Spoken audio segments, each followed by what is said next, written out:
Okay, so let's get started with today's session. Om Agnanatimirandasya Jnananjala Shalakaya Chakshurunmilitam Yena Tasmai Shri Gurubhe Namaha Shri Chaitanya Manobhishtam Sthapitam Yena Bhutale Swayam Rupakada Mahyam Dadati Swapadantikam Nama Om Vishnupadaya Krishna Pristhaya Bhutale Srimate Vedvyasa Priya Swaminiti Namini Nama Om Vishnupadaya Krishna Pristhaya Bhutale Srimate Bhakti Vedanta Swaminiti Namini Namaste Saraswati Devi Gauravani Pracharini Nirvishesha Shunyavadi Paschata Deshatarini Jayo Shri Krishna Chaitanya Prabhu Nityananda Shri Advaita Gadadhara Srivasadi Gaura Bhakta Vrinda Hare Krishna Krishna Krishna Hare Hare Hare Rama Rama Rama Hare Hare Hare Krishna Krishna Krishna Hare Hare Hare Rama Rama Rama Hare Hare Hare Krishna Krishna Krishna Hare Hare Hare Rama Rama Rama Hare Hare Hare Krishna everyone. Welcome to the last Sunday session. Welcome to chapter 14. Welcome to the weekend session. How's everyone doing? By asking this question, I'm Hare Krishna anticipating. Prabhuji. Hare Krishna, Manisha Mataji. How are you? I'm doing good, Prabhuji. How are you? Very well. Thank you, Mataji. May I request people to turn the cameras on? If Prabhuji's and Mataji could turn your cameras on, and before we could have the slide show presentation, if we could have an interaction, it'll be wonderful. The same question, the same request continues. If y'all could please turn the cameras on, it'll be wonderful for me.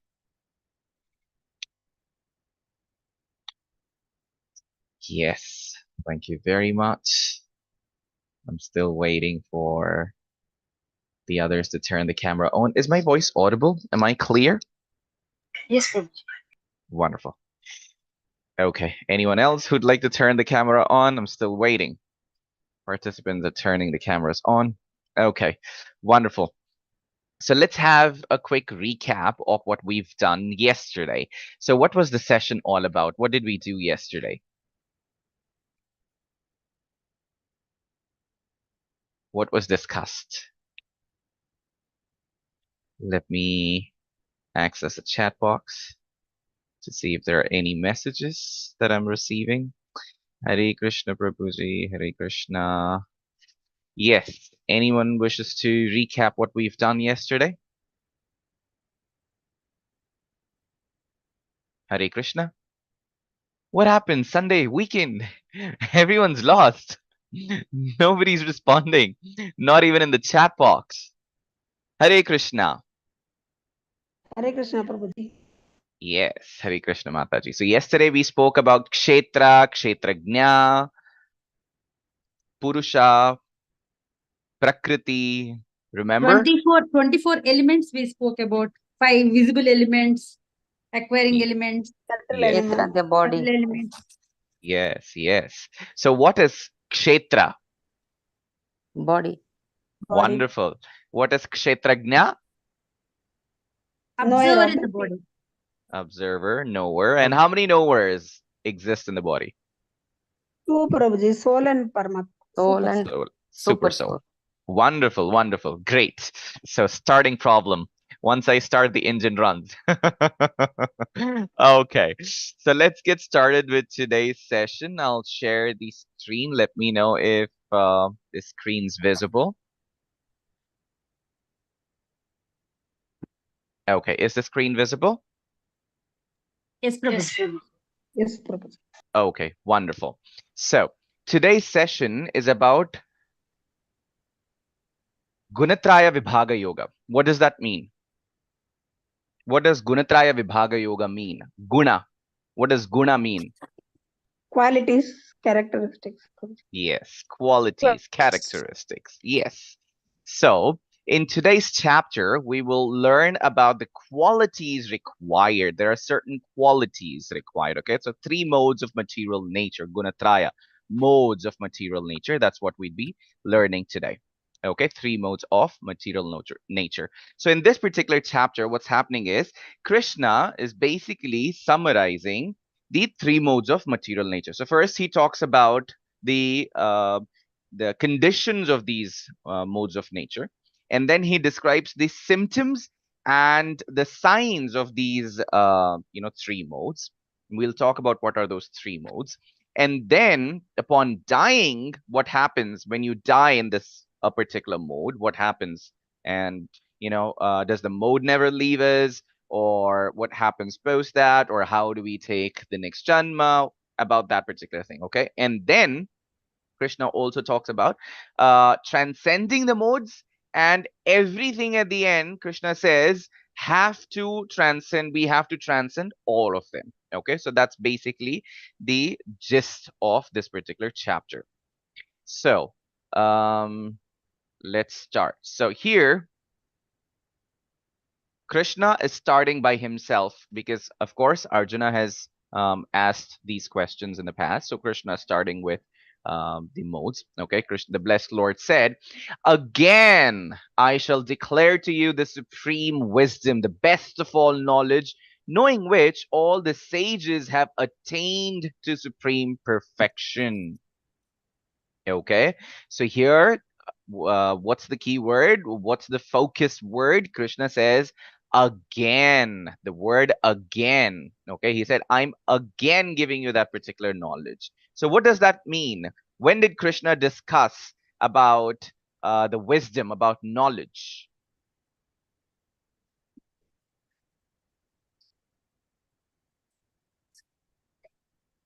Any idea? Do we remember? We've completed 14.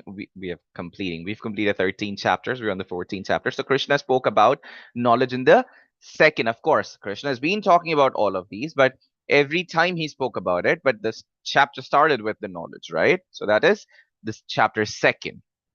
Okay, so Krishna calls this particular knowledge here. What does the knowledge here, the best of all knowledge, what does the word knowledge actually mean here?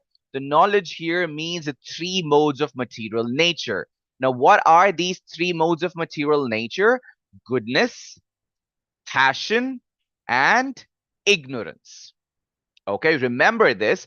A lot of acharyas, a lot of Guru Maharaj, a lot of sessions that we hear, or for that matter, even when a lot of people, when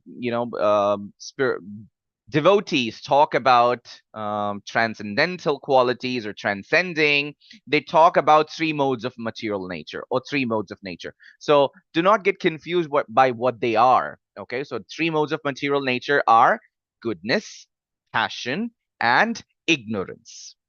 Very simple. Three words. Three modes, three words. Okay, great. Now here Krishna says, by knowing these three modes and understanding them clearly, the sages have attained supreme perfection, which means this particular knowledge is supreme perfection.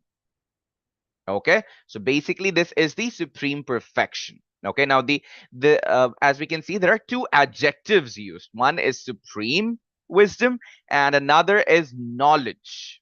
Okay, so these are the keys. Now supreme wisdom and knowledge are the keys to these three modes that we can read. Okay, now basically, let's just say here Krishna is talking about how do we carry ourselves, how do we conduct ourselves in our lives so that we could attain the supreme abode. Okay, am I clear? Am I audible? I don't see any responses from people. You're audible, Yes, Prabhuji. Prabhuji. Audible, Okay. clear.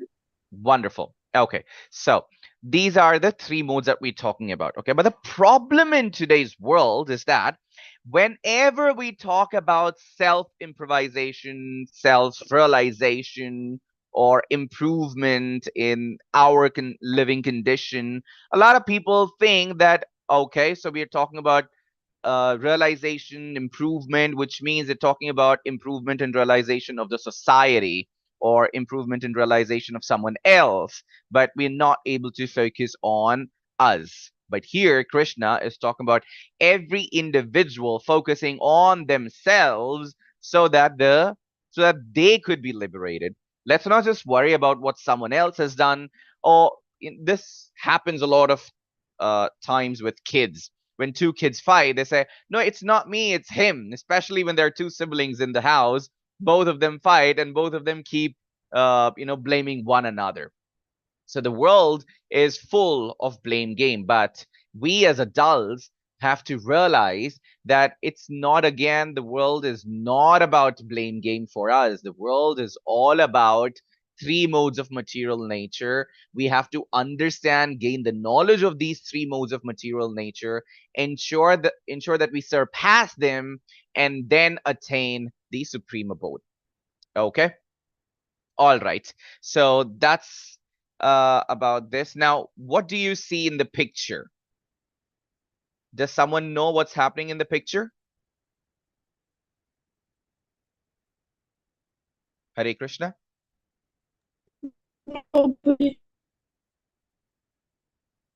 Your voice was cracking. So basically, on the top, you see there are 9 yogis, 9 sages. Okay, so they are called Navayogindras, the 9 saintly devotees. Okay, now these sages, upon sacrificial ceremony performed by a sage who's on the platform that you see, he's a great devotee. Okay, so upon sacrificial, ceremony that was performed, these 9 sages have arrived, and then the great devotee glorifies this knowledge of three modes of material nature. So basically, when the modes of material nature were glorified and during the sacrificial ceremony, these 9 sages have appeared to bless. Okay. All right. Now, by becoming fixed in this knowledge, one can attain to the transcendental nature, which is like my own nature. Thus, established, one is not born at the time of creation, nor disturbed at the time of dissolution. So, what do you see in the picture? Does anyone know what's happening there? Hare Krishna. What's happening today? There's no participation. Everybody's serving the Lord in Vaikuntha. Yes, that's the Vaikuntha. So that's what's happening. So everyone, that's what Krishna is saying. By becoming fixed in this knowledge, one can attain to the transcendental nature, which is Krishna's own nature. Okay, so by fixing our mind in this particular knowledge, we will surpass them and then get that particular knowledge, which is of the Supreme Personality. Okay, like you see, every individual who's serving Krishna, every man who's serving Krishna is like Krishna himself, looks like Krishna himself. All right, and everyone's serving Krishna there in Vaikuntha Loka. Krishna is prayed in the 4-armed form, right? Now, okay, so can someone give me an example of this particular thing where you try to do something so good, so much better that you become like that particular individual who taught you that? Hare Krishna.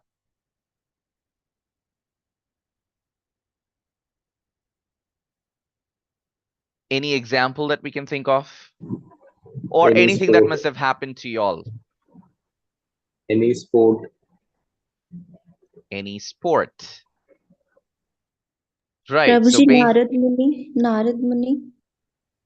okay, could you throw some light on that, Mataji, about Narad Muni? Prabhuji, Narad Muni was made servant son, and he used to serve Vaishnava. He got the chance to serve Vaishnava, and after serving Vaishnava, he actually acquired all the qualities of Vaishnavas. And in the next janma, he got the janma as Brahma's son, Narad Muni. So actually acquired all the qualities of Vaishnava, and he was able to get that janma through that association only. Absolutely. Hare Krishna. Thank you very much, Mataji. So that's a beautiful story. Yes. So that is an important lesson to learn. You pass the three modes of material nature, ensure that you're constantly fixed. Doesn't really matter. We also have Bhakta Prahalada.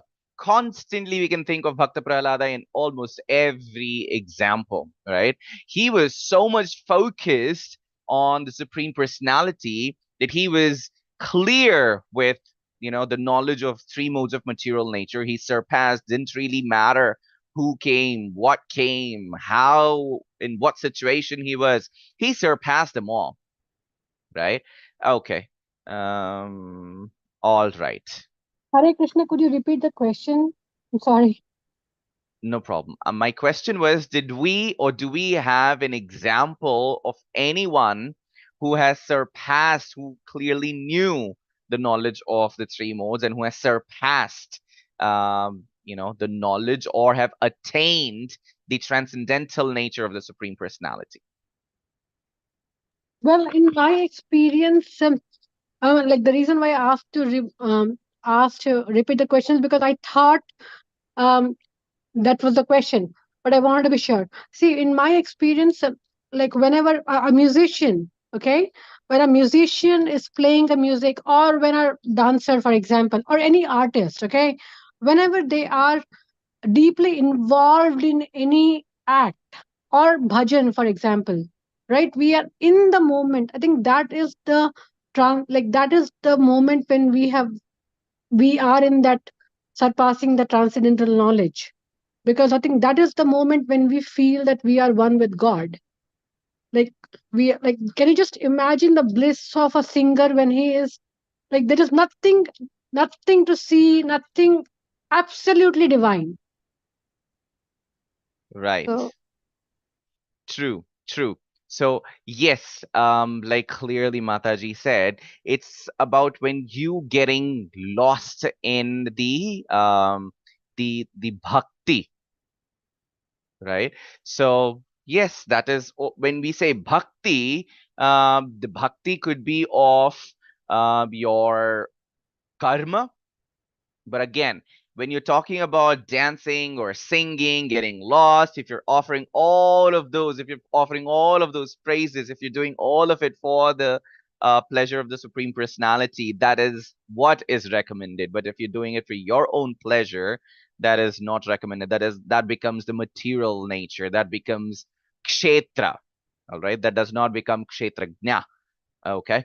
So that's an important part, to ensure that we do not consider ourselves to be the body, because we are not the body, we are the soul, right? Okay, so moving towards this. can I add something? Yes, Mataji, go ahead. See, like the reason why I said this is because in my experience, like all the musicians or all the dancers, they have one God assigned. Like, like for example, Zakir Hussain, I've heard that he prays to Ma Saraswati, okay? And Natraj is the symbol of dancing, right?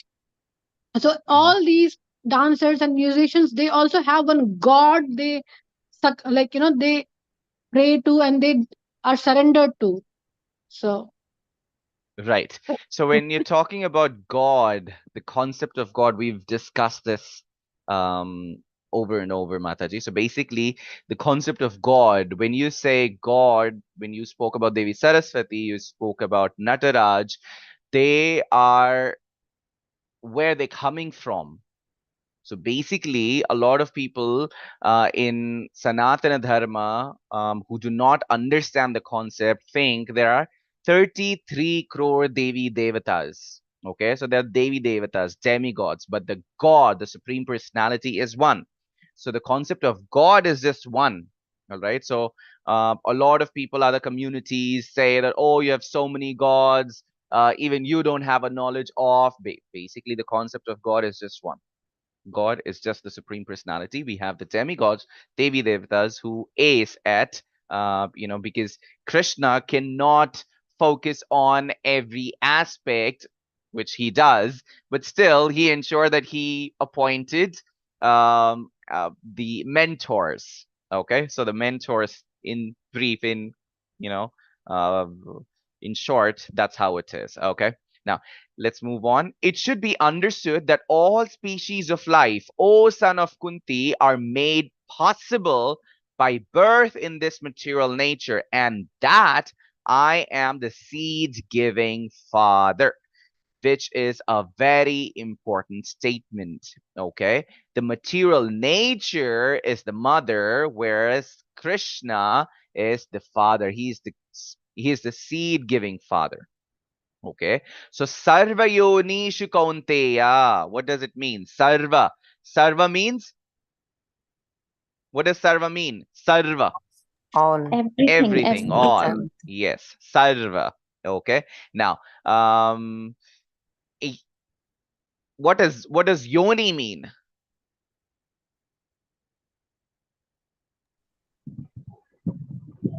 Species, yoni, different yonis, manusya yoni, pashu yoni. So these are yonis, these are species, right? Kaunteya, O son of Kunti. Okay, so the word everyone here is not meant for just human beings, it's meant for every living species. Okay, every living being.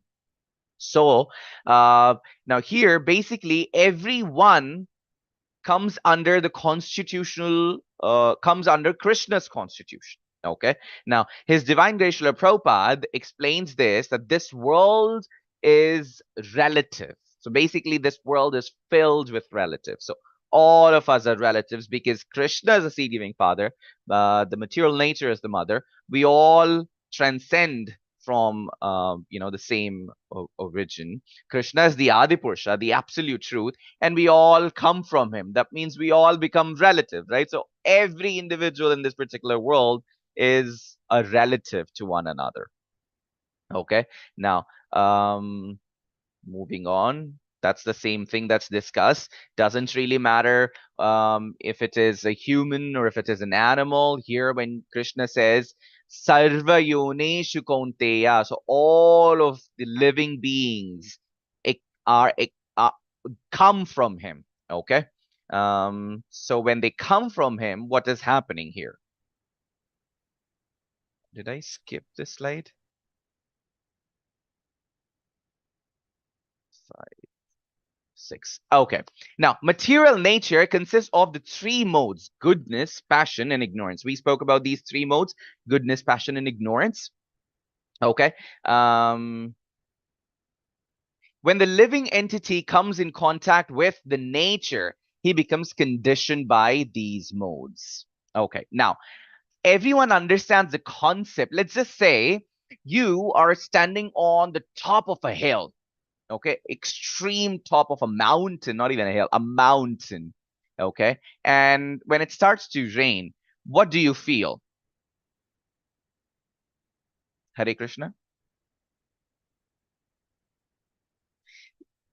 Let's say you're standing on top of a mountain and then the raindrops fall. Do you feel that it's contaminated? Do you feel that it's fresh?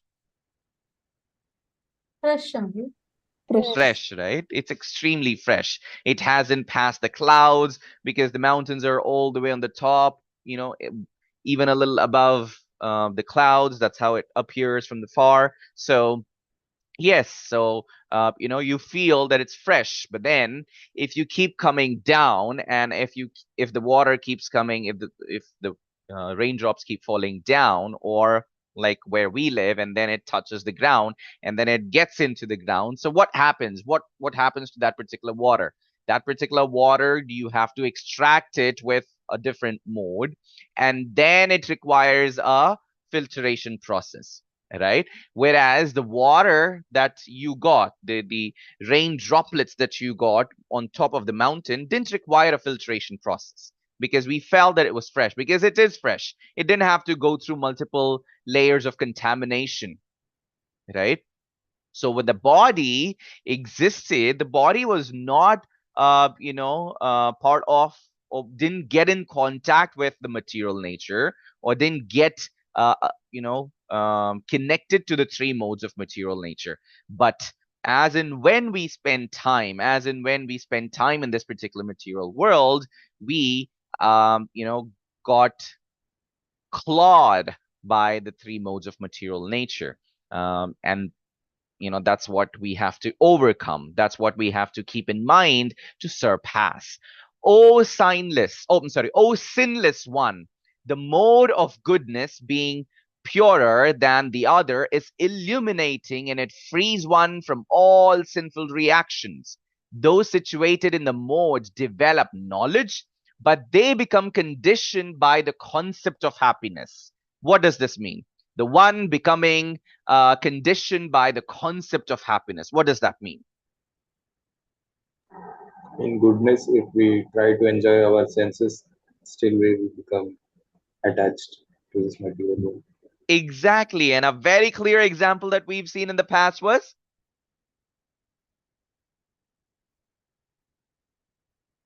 Bharat Can we- Maharaj. Goodness. We're talking about goodness. Let's just say we're talking about goodness to begin with. And if you're attracted or if you're attached to goodness, someone was attached to charity. Who was that?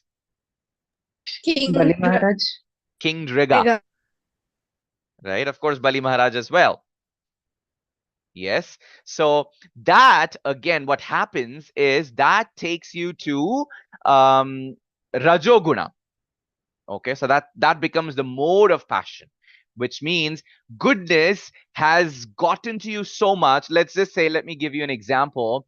At work, you're extremely good at doing something. Okay, maybe creating a report on Excel, or maybe delivering the knowledge, or whatever it is. And then you become attached to it.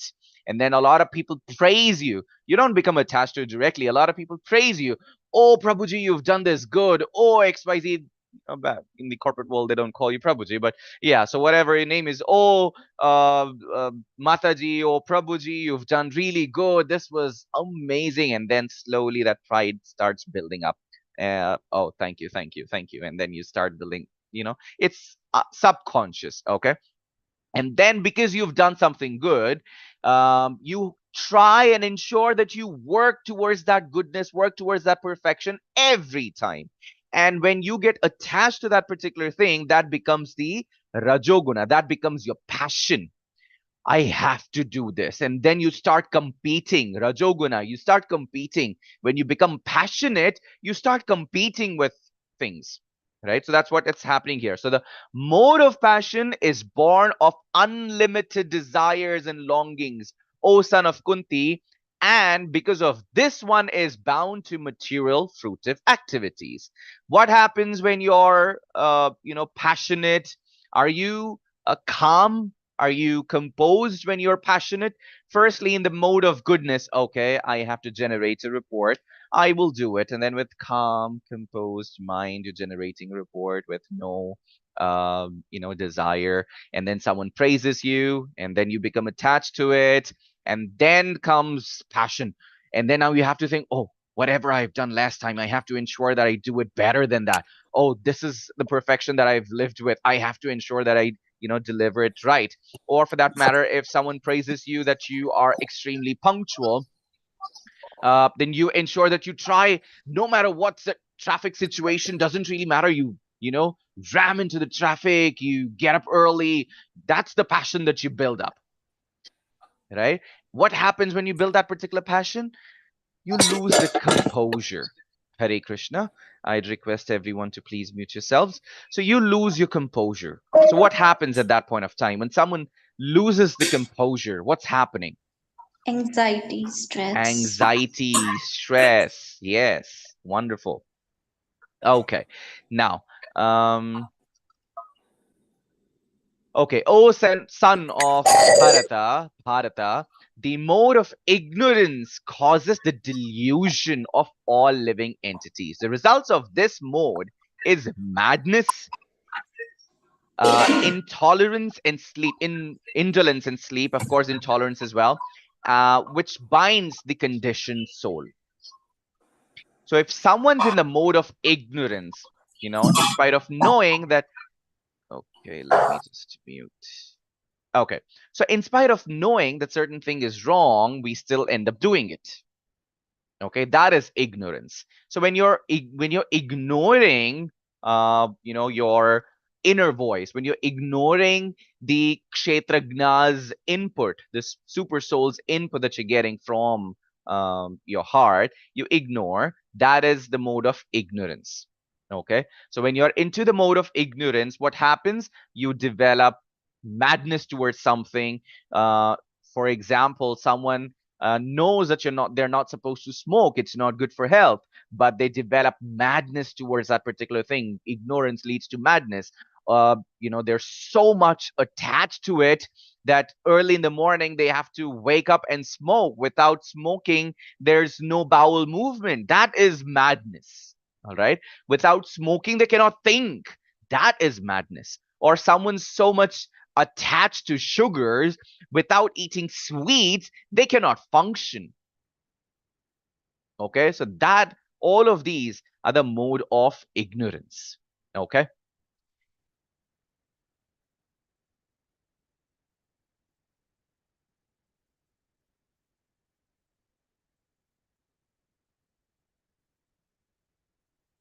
okay, the mode of goodness conditions one to happiness, passion conditions him to fruits of action, and ignorance to madness.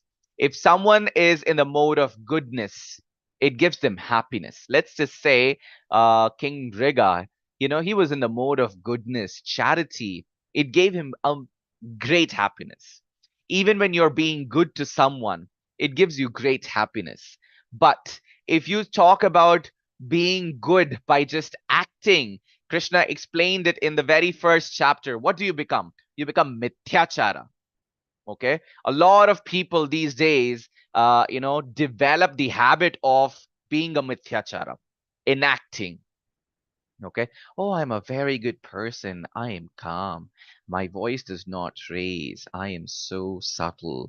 But the moment something happens very contradicting to what the person anticipated, then that calm composureness increases. Why that calm composureness not increases, decreases? Why does it decrease? Because again, it's the anticipation. What happened there? The person was desiring something. That's the passion towards something, and therefore there's a fall. Okay, and then the person who's in the mode of passion, they lose the happiness. They're wandering here and there. And then the person who's in the mode of ignorance is mad. Okay, sometimes the mode of passion becomes prominent, defeating the mode of goodness. O son of where am I? Okay, sorry. Sometimes the mode of passion becomes prominent, defeating the mode of goodness, O son of Bharata. And sometimes the mode of goodness defeats passion. And at the other times, the mode of ignorance defeats goodness and passion. In this way, there's always competition for supremacy. So all these three modes are also fighting amongst themselves to win within us. If, let's just say, we are very good, like I said earlier, the example that I've given, I'm extremely good at, let's just say, doing yoga. Okay, now a lot of people talk about, oh, you're doing yoga and this yoga when people are going to the gym, this, that, and then I become passionate towards it, and then I have to do all the asanas, ensure that the toughest of the asanas I get it right, and then I become passionate towards it. And eventually what's happening is, so basically my mode of goodness has now turned into passion. Now this excess of passion, me getting up in the morning without me performing yoga, my entire body feels stiff, I cannot walk. That is madness. That's the mode of ignorance, without realizing that you're not the body, you're the soul. Okay, so a lot of times goodness becomes passion, passion becomes goodness, goodness becomes ignorance, ignorance becomes goodness. So there's again a lot of tiff between these modes. Okay. Okay, the manifestations of the mode of goodness can be experienced when all the gates of the body are illuminated by knowledge. Gates of the body. Now, does someone know how many gates of the body do we have? How many gates does our body have? Let me just stop sharing the screen. Wonderful. 9 gates. So what are those 9 gates?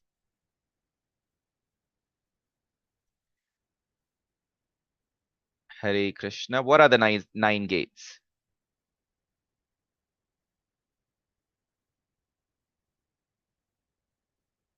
Hare Krishna. Nobody knows what are the 9 gates? Nostrils, ears, Eyes, like the anus, and Right. the defecation part, and 2 nostrils, mouth. Okay. Let's just start. 2 nostrils, 2 eyes, that becomes 4, 2 ears, so that's 6. Okay. And then you talk about anus. Okay. Am I missing something? We're still stuck at 7. Anything else? mouth, Mouth, 1 mouth. Okay. 2 more. Ears. We've covered ears.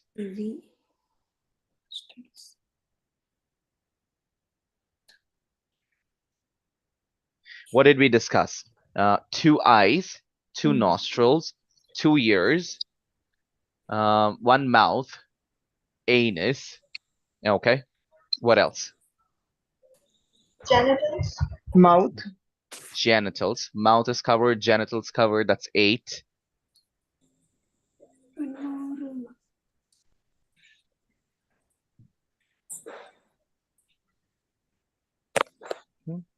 Am I missing the count?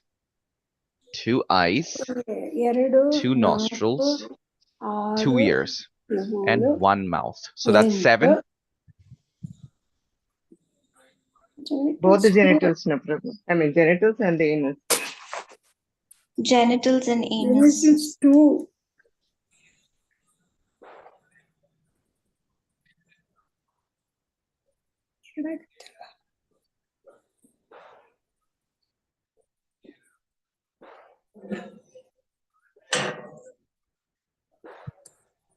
Hare Krishna.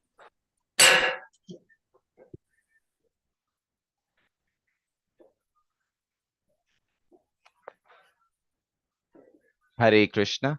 Somehow I got kicked out and then I came back. Thank you very much, Mataji. Okay. Yesterday also was Yeah, I don't know what's happening. I tried to look for the laptop. That's not the case with the laptop. I tried to look at the Wi-Fi router. That's not the case. I don't know what's happening. And I don't have time, literally, to call someone to get all of these checked. So maybe once I'm done with this particular class, I'll be able to yes. do that, because the schedule.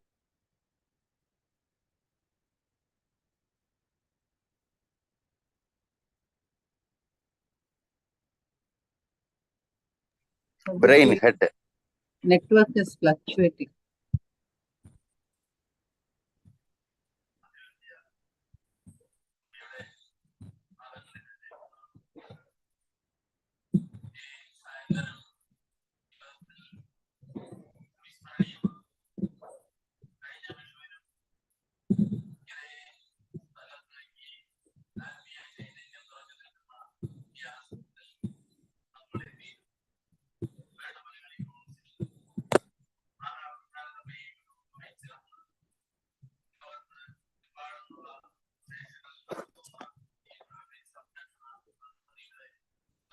Apologies again.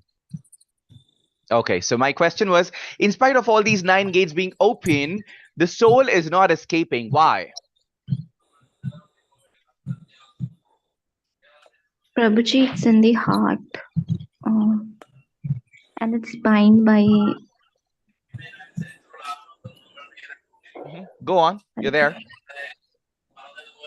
Hare Krishna. Hare Krishna Mataji. Yes, go on. I'm listening. It's in the heart, seated in the heart, the soul, and it's also binded by, like, we have subtle body and we have gross bodies.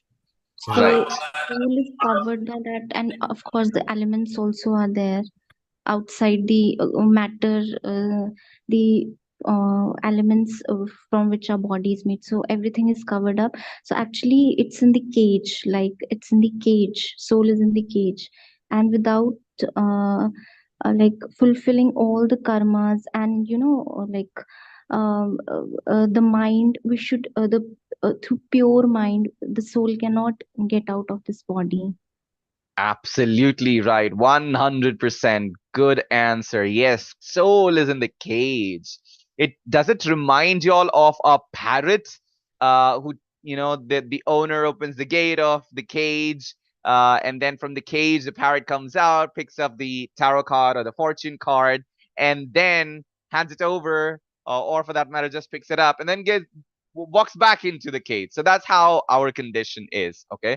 The soul, unless and until you understand the three modes of material nature, attain the perfection, and then wait for the Supreme Personality to act towards it, you will not be able to, or the soul will not be released from the material body, which is called what?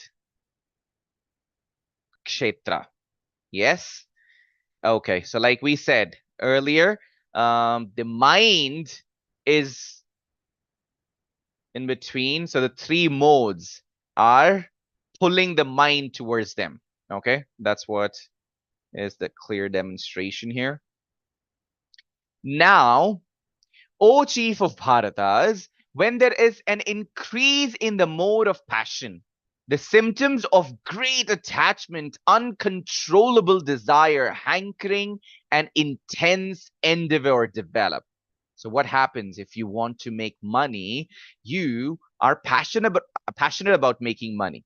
But then when that passion also increases, then you get into various ways, like projected in the picture. You think of various ways. You think of multiple ways to earn that money. It could be robbing, it could be looting, anything of that sort. Right? And then, O son of Kuru, when there is an increase in the mode of ignorance, madness, illusion, inertia, and darkness are manifested. Okay, that is addiction, like you see in the picture. That's addiction. When the addiction increases, you don't realize where you are. Now, when one dies, what happens when dies with the modes? That's what we see here. Now, when dies in the mode of goodness, he attains to the pure higher planets. Now, the pure higher planet could be, the heavenly planets. Okay, the heavenly planet, or for that matter, could be in any planet of the demigods, but not to the Goloka Vrindavana, or Vaikuntha. Okay, so for someone to attain the supreme abode, we'll have to ensure that you even surpass the mode of goodness. Okay, the mode of goodness basically increases your knowledge. We are all right now, all of you are in the mode of goodness. That is why you are trying to increase the knowledge. But again, inside, sometimes, like we said, the mode of goodness becomes the mode of passion, and the passion becomes ignorance. So every individual has their own spaces of these three modes taking a charge at times. But we have to ensure that all of it becomes the mode of goodness first, and then surpass the mode of goodness, so that you increase your knowledge and attain the supreme abode. Okay, now when one dies in the mode of passion, he takes birth among those engaged in fruitive activities. And when he dies in the mode of ignorance, he takes birth in the animal kingdom. Is this clear? So when someone is in the mode of ignorance, does anything and everything, does not really think of right or wrong,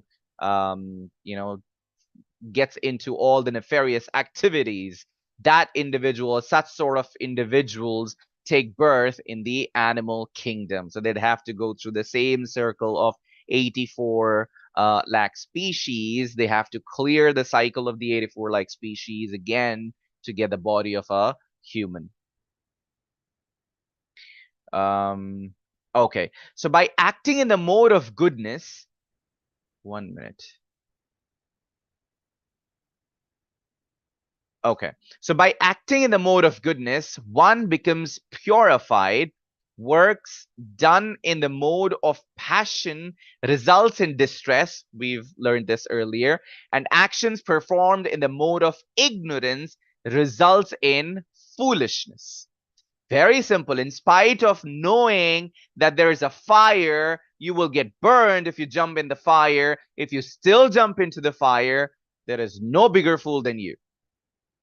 Yes, no, maybe? Hare Krishna?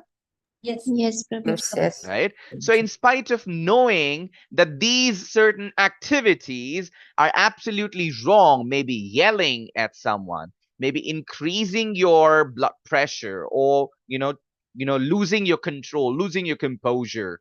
Someone has this constant habit of shouting, someone has a constant habit of um, doing a lot of other things such as smoking, getting into the habit of consuming alcohol, or being a womanizer, or for that matter anything and everything. There are a lot of things in the mode of ignorance. So if someone's in the or for that matter they do not follow, in spite of knowing that Hare Krishna Mahamantra is the only gate to attaining the Supreme Personality, the only sacrifice that is recommended in Kali Yuga, in spite of knowing that when we do not chant, that is also a mode of ignorance. So in spite of knowing that, okay, if let's just say there is a door or there's a room that you've been trapped in. Let's just talk about the COVID time, right? During COVID, everyone were asked to stay at home. How many of Indians or how many people worldwide actually did stay at home? Maybe about 50 to 60%, but the rest were still roaming out, right? Now that is called the mode of ignorance. In spite of knowing, in spite of the constant warnings being given, if you still act as though nothing is, affecting you, as though nothing will happen to you, that is mode of ignorance. Okay, so mode of ignorance does not only mean that you get into various nefarious activities. Now from the mode of goodness, real knowledge develops. If we are in the mode of goodness, if we are kind, if we are used to being good, if we are smart, if we know what is right or wrong, if we know that charities are good, so when we know these, we learn a lot. We wish to increase our knowledge, and therefore the knowledge increases, the real knowledge increases. And then the mode of passion, grief, develops. You're not happy at all. There's something else that you still desire. There's an thinkable desire, or for that matter, there's no end to the desire of yours. That's something that develops. And then in the mode of ignorance, madness, foolishness, and illusion develops. Only when I smoke, then I'll be able to pass stool in the morning. Only then there'll be a bowel movement. Only when I eat sweets will I be able to get the energy to work, right? Only when I talk to this person, first person in the morning, if I look at that particular person, my day goes good. These are madnesses. That's the mode of ignorance. Okay. Okay, now from the mode of goodness, the same thing that we've discussed earlier. It's repeated. Okay, now here, those situated in the mode of goodness gradually go upwards to the higher planets, and those in the mode of passion live in the earthly planets, and then those in the mode of ignorance go to the hellish planet. So earthly planet is here, the mode of the higher planet is on the top, and then the hellish planet is at the bottom. We'll see in the next picture. As you all can see here, we are at the center. This is the earthly planet. Garbhodaka Shai Vishnu is here. This is the lower planets, and this is the higher planets. How many lower planets and how many higher planets do we have? How many? 14. 14 in total. So 7 on the top and 7 on the bottom. Right? And Bhagavatam clearly talks about these in detail. So that's a detailed study again. But again, we don't even know which level of the higher planet would we go to if we are in the mode of goodness, and if we are in the mode of ignorance, which level of ignorance did we have? We really don't know. And which level of hellish planets would we get into? We have no idea. Okay, but if we are in the mode of passion, we'll remain in the earthly planet. So that's the neutral. So someone would think, oh, let me just remain passionate about my work. No, our goal, a pure devotee's goal, is not to remain in the earthly planet, is not to attain the higher planet as well. It's our goal is to attain the supreme abode so that we do not return, we do not fall into the trap of the repeated birth and death cycle. Even if someone gets into the higher planet, there is again, maybe you will have a great time, enjoy for a few, for some time, and then you will have to again take birth, so that, janma mrityu jara vyadi cycle will continue. But that will only end if we reach the supreme abode. Okay. Now, when you see that there is nothing beyond these modes of nature in all activities, and that Supreme Lord is transcendental to all these modes, then you can know my spiritual nature. My spiritual nature in the sense Krishna. So Krishna says, what did we understand by this? Only when we know that, basically it's not just goodness, it's not just passion, or it's not just ignorance, or it's not all of these together as well. So there's something beyond that as well. What is something beyond that?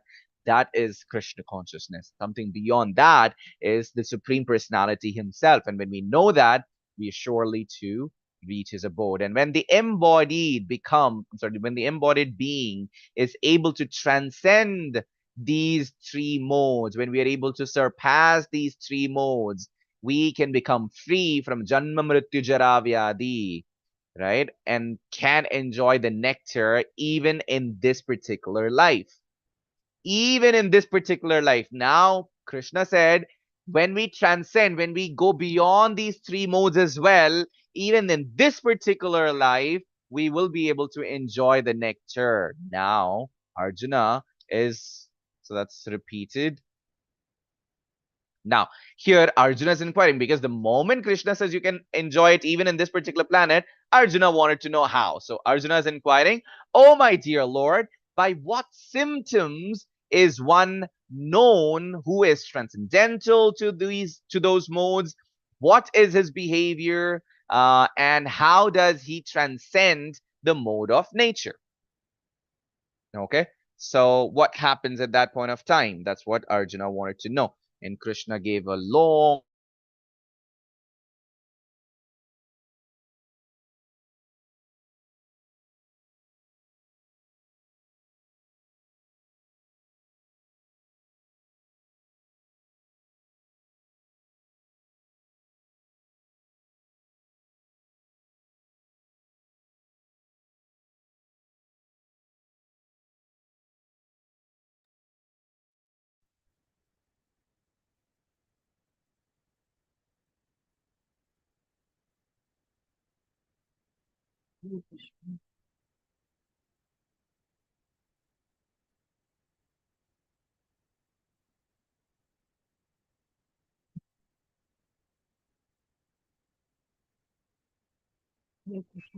Hare Krishna, Prabhuji. Hare Krishna, I think Prabhuji has got dropped again.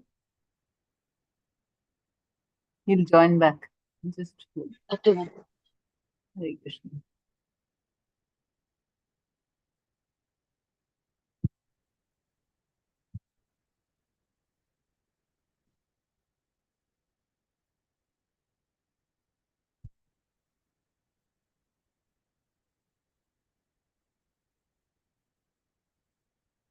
Yeah. apologies again.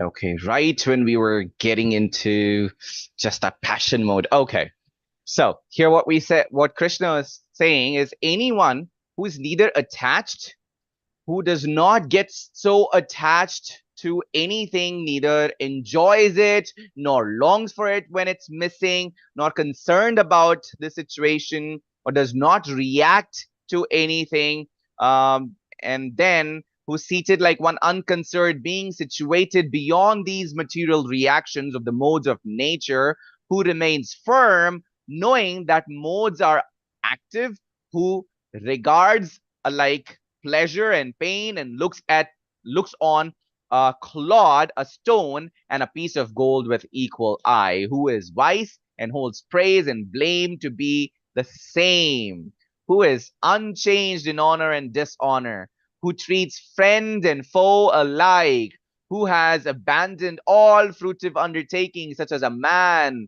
is said to have transcended the modes of nature.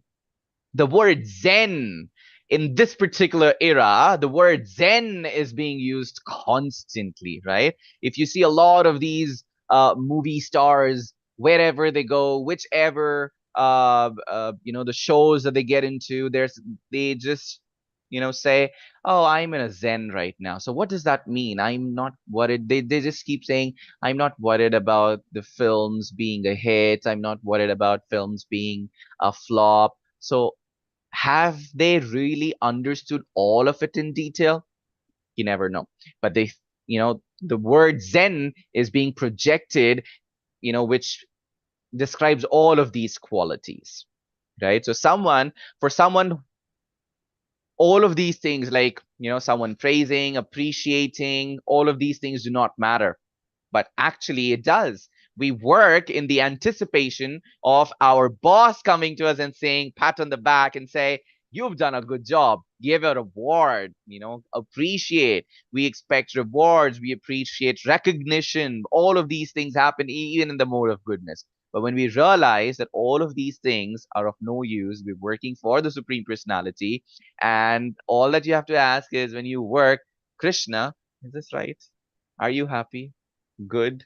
Please let me know if you're not happy. I shall try to improvise it. Doesn't really matter if your boss is happy, if your boss is unhappy. Just talk to yourself. Just, ask Krishna if he is happy, because he knows how hard you have worked.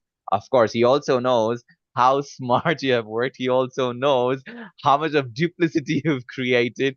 So ensure that any work that we do is for the pleasure of the Supreme Personality. It's not just work as in, work to earn revenue. It's also maybe following your hobby, following your passion. So when I say hobby describes an individual a lot. If you have a hobby of reading, then put your reading towards reading granthas, reading the scriptures. There's so many. Bhagavatam itself has 12 cantos. There's Nectar of Instruction, there's Nectar of Devotion, there's Back to Godhead magazine.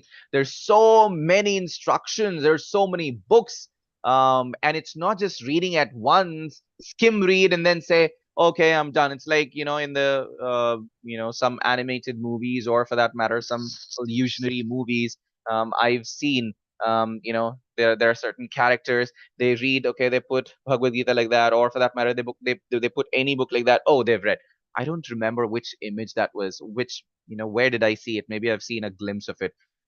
They put their hands like that. Oh, I've completed. Okay, this. So that's not the, that's not the superpower that we possess. You cannot just skim read and say, okay, I'm done. That probably skim reading works for a competitive exam where you've just read something, you've answered it immediately, done, dusted. That doesn't happen in our life. You have to remember them, put them in practice so that you don't fall into the trap of three modes of material nature. You're not bound by them. You cross them, you surpass them, you transcend them, and then you reach, you're able to see the Bhagavan. And then you see the Brahman, Paramatma, and a Bhagavan. Okay. Okay. Now, one who engages in full devotional service, who does not fall down in any circumstances, at once transcends the modes of material nature and does comes to the level of Brahman. That's what we've just said, right? So anyone who crosses all of these reaches the level of Brahman and then eventually reaches Paramatma and reaches Bhagavan. Okay. All right. And then the last shloka of the chapter, and I am the basis of the impersonal Brahman.